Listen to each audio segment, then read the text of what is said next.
Hi, my name is Gadi. In this video, we're going to take a look at Spondoolis' SP10 Dawson. We're going to check out the inside of the device, then plug it in and see how it works. Let's take a look. The first thing we see when we take it out of the box are the different connectors.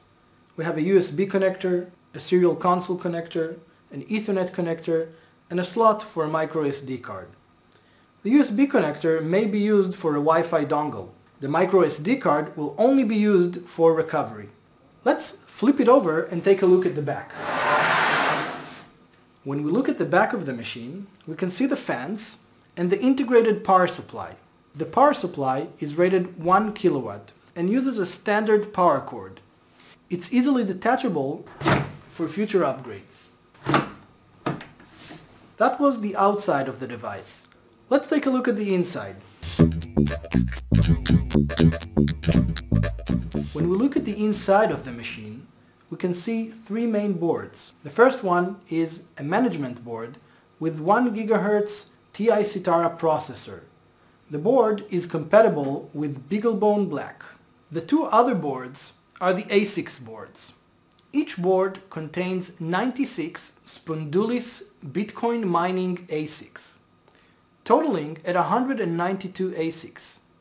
Since each ASIC is able to produce 7.5 gigahash per second, the unit has a total mining power of 1.4 terahash per second. This machine is the thinnest machine in the market. It measures only 1.25 U, making it the most dense, best performing machine available today.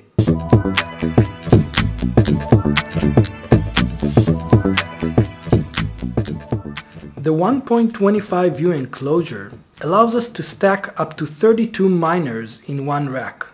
Calculating 1.4 terahash per second per miner times 32 leads us to a whopping 45 terahash per second per rack.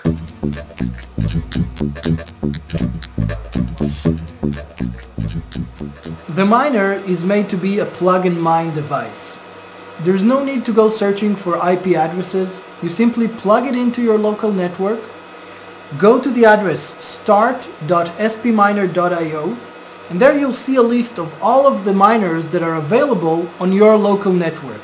Let's access a sample device and see what the administration interface looks like. Our interface is based on the open source and very elegant MinePeon project. We're going to look at 4 of the tabs that we have in here, starting with the status tab. It provides us with statistics about what the device has been doing. We've let this unit run for about an hour, and we can see here all of the information that has been gathered over that last hour. That information includes both information from the pool and the device itself. We can see information such as how much work has been accepted and how much work has been rejected. The next tab is the Pools tab. The unit comes with a preset pool. You just need to add your password to start mining. If you'd like, however, you can change the pool and add another one as backup. In the Settings tab, we can configure the device itself. We can also back up that configuration to a file. This will allow us later to restore all of the settings if needed. The last tab is the firmware upgrade. We wanted to make sure upgrades are easy and safe, making sure nothing goes wrong and nothing happens to your unit in the middle of an upgrade. With our interface, you can upgrade your unit to the latest version available with a single click of a button. Looking at BTC Guild, we can confirm the information we saw in the interface before. We can see that the hash rate exceeds 1.4 terahash per second. Scrolling down, we can see more details about the device that's been producing that hash rate. Using SSH, we log into the machine and look at more detailed information about what each individual ASIC is doing. Let's take a look.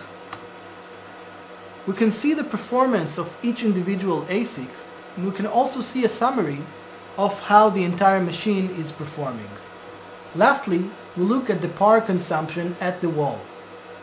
Looking at these numbers, we can see that the machine consumes less than 1 watt per gigahash per second, making it a very efficient machine.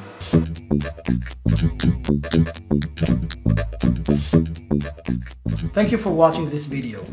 Visit us on spminer.io. We'll be looking forward to hearing from you.